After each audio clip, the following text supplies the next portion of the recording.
Oke, Rahu Wilujeng dulur.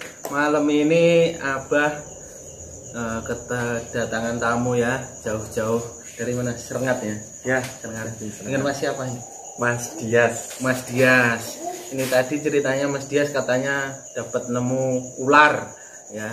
Terus nanti mau kita lihat dapat apa ularnya, terus nanti biar kita setting biar ularnya bisa nyaman dan bisa hidup. Oke.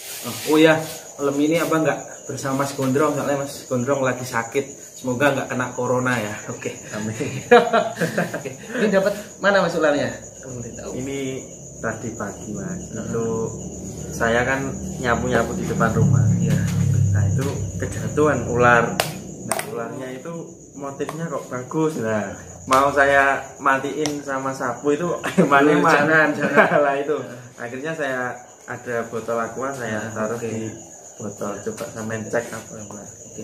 Jadi teman-teman kalau kita belum tahu atau identifikasi ularnya jangan dipegang ya. Jadi takutnya kalau itu nanti ularnya berbisa. Jadi kan bahaya juga.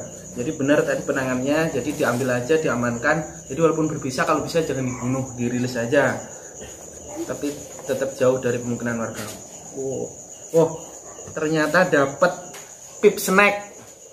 Ini pip snack atau biasanya disebut ular berkepala dua. Nah, ini aman Mas ini. Aman Mas. Nah, berbisa ini ya. Aman. Ini disebut ular pip snack karena bentuk kepala sama ekor jadi hampir sama. Nah, ini memang bentuk pertahanan diri. Jadi ketika dia mungkin terancam, nanti ekornya ini yang ngangkat lah. Ini dia kan agak ngangkat-ngangkat. Jadi biar dikira yang kepalanya itu ekornya. Oke. Pantesan disebut ular dua kepala. Tapi banyak orang juga yang ngira kalau pip snake ini berbisa karena ada hampir mirip kayak ini namanya ular cabe. Tapi bedanya di sini kalau ular cabe ini kan garis-garisnya di atas ini merah sama hitamnya bentuknya garis-garis. Itu kalau ular cabe nyetrip. Nanti ada gambarnya ya. Terus di bagian bawahnya kalau ular cabe ini warnanya ini kan putih sama hitam kayak catur. Tapi kalau ular cabe itu bawahnya warnanya merah sama hitam. Oh gitu. Jadi ada bedanya ya. Ini kita langsung setting aja tempatnya ya. Jadi buat informasi aja sebenarnya ular pip snake ini kan ular primitif. Jadi dia sebenarnya tinggalnya di tempat-tempat yang lembab, seperti di tanah-tanah yang gambut, deket air gitu ya. Sebenarnya kita langsung ambil aja. Nah, untuk wadahnya kita bisa pakai ini Mas, pakai toples. Betul. Bisa diambilin air. Oh ini air ya. Nah, fungsinya air buat apa ini? Ya, jadi airnya ini buat medianya bisa pakai kokopit. Ini kokopitnya kita basahin. Kita masukin dulu. Nah, ini aja sebenarnya. Sik Mas, panganannya apa? Nah, untuk makanan dari pip snake sendiri ini yang unik ini. Dia itu juga makan cacing. Oh gitu. Nah, jadi biasanya kalau di alam liar dia makannya cacing tanah yang cacing warnanya hitam gede itu buat mancing lele ya. Terus selain itu juga dari anak-anak tikus atau pinkis itu juga dia suka. Oke, langsung kita basahin aja. Soalnya dia seneng tempat lembab. Nah, jadi biasanya ditemukannya itu di tanah, dalam tanah, kalau nggak gitu di apa itu di balik-balik kayu lapuk. Jadi kalau sampai tadi bilang nemu dari jatuh di atas pohon, dari jatuh atas pohon. Jadi aku bingung tadi, ular apa? Tak pikir juga ular cabe tadi dari deskripsi ini sampean. Ini beranak atau bertelur? Nah, yang unik dari ular kepala dua atau pip snake itu dia itu bisa partogenesis. Jadi semua ular jenis kelaminnya betina. Oh gitu. Iya.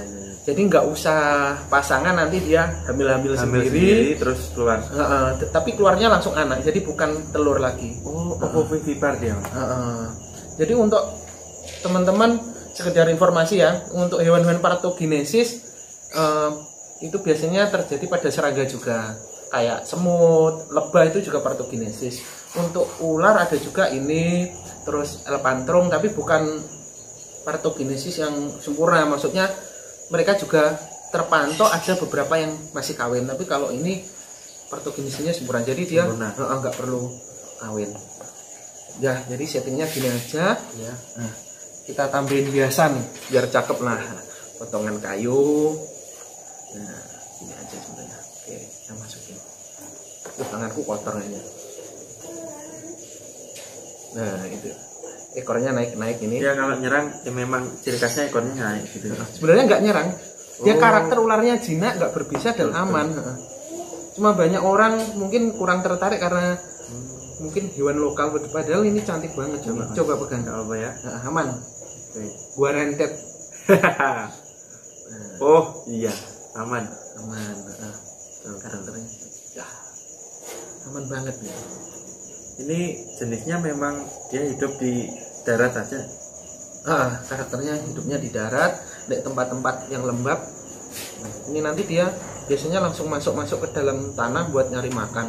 Makannya itu tadi cacing, terus nah ini kepalanya. Iya. Jadi buat dia mau masuk dalam tanah kan kelihatan ya temen. Dah gampang banget sebenarnya setting kandangnya.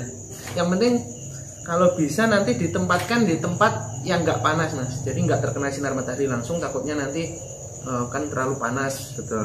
Jadi tempatnya tetap diusahakan nanti tetap lembab aja. Dia langsung sembunyi ya. karakternya gitu. Gepeng. Nah, lucu.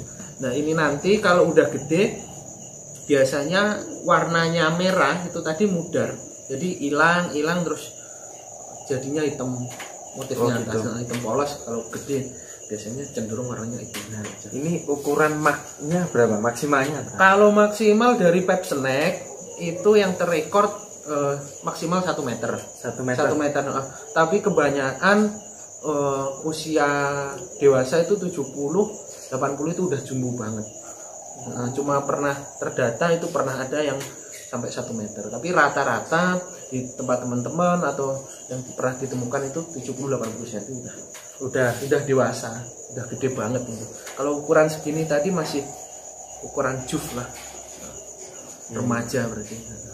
Saya kira ular cincin mas, tapi kan mirip soalnya. Gitu. Jadi emang banyak sih motif-motif. Bedanya kalau ular cincin. Nah, kalau yang cincin sama itu ini.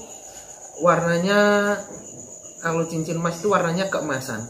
Jadi garis-garisnya itu kayak ular weling. Kalau weling kan hitam putih. Ya. Ada juga cincin perak. Cincin perak itu silver ke hitam.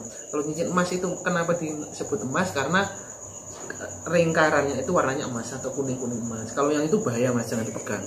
Nah, walaupun rekornya itu medium fenomnya itu, tapi tetap bahaya. Nah, itu. Mungkin ada yang mau ditanya lagi mas? Tanya kalau misalkan ini ya, misalkan ini dijual, misalkan mas, sampai berapa? Dapat nemu mau dijual ternyata. Kalau misalkan Kalau rata-rata di FJB ada jual beli. Nah, biasa ada yang jual sampai 200.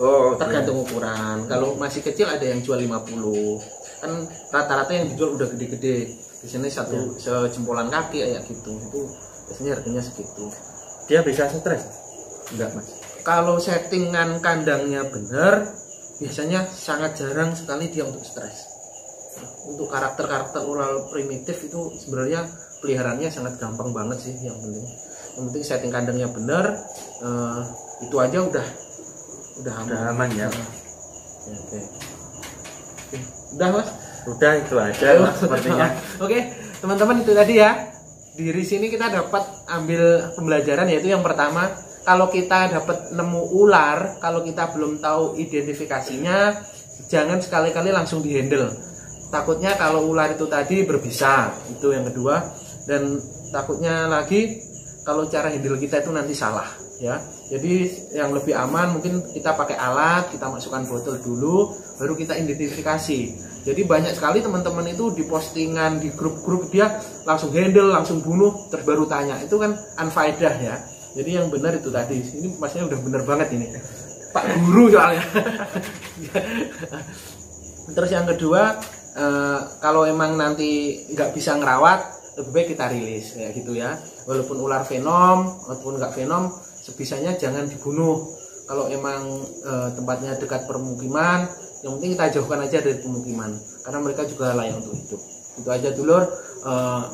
Sekian dari channel Abah dan Mas Gondrong. Jangan lupa like, subscribe, dan komen. Mungkin ada teman-teman yang mau ditanyakan, nanti bisa komen di bawah ya. Oke, sekian dari kami. Assalamualaikum warahmatullahi wabarakatuh. Oke.